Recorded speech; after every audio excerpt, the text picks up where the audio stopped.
पवारांच्या पक्षात येत्या 15 दिवसात संघटनात्मक बदलांचे संकेत मिळत आहेत। जयंत पाटलांची प्रदेशाध्यक्ष पदावरून बदली करा असा आता सूर आळवला जातोय।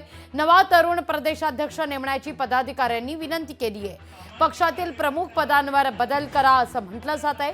बैठकीत पदाधिकाऱ्यांची शरद पवारांकडे तशी मागणीच आहे।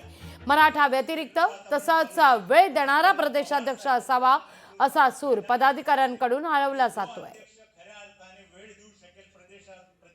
म्हणून अशा अध्यक्षाला आपण आता त्यांच्याकडे जबाबदारी द्या।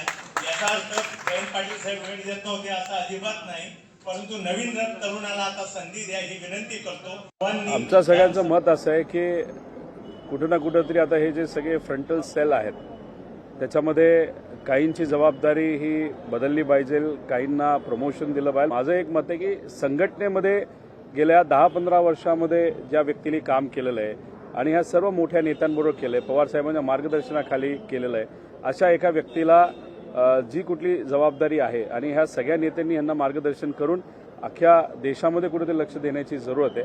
त्यामुळे अनुभव महत्त्वाचा आहे, पण संघटनेमध्ये ज्यांनी काम केलेलं आहे अशा व्यक्तीला जर कुठली प्रमुख जबाबदारी दिली गेली आणि त्याच्यात या सर्व नेत्यांचा मार्गदर्शन त्या कार्यकर्त्याला पदाधिकाऱ्यांना सामान्य कुटुंबातून एखादा असेल तर त्याचं स्वागतच सर्वजण करतील, पण निर्णय शेवटी पवार साहेबांचा। जयंत पाटील हेच प्रदेशाध्यक्ष राहतील जोपर्यंत साहेबांची आणि सगळ्यांची बैठक होत नाही तोपर्यंत जयंत पाटील ह्या माणसाविषयी चर्चाही होणार।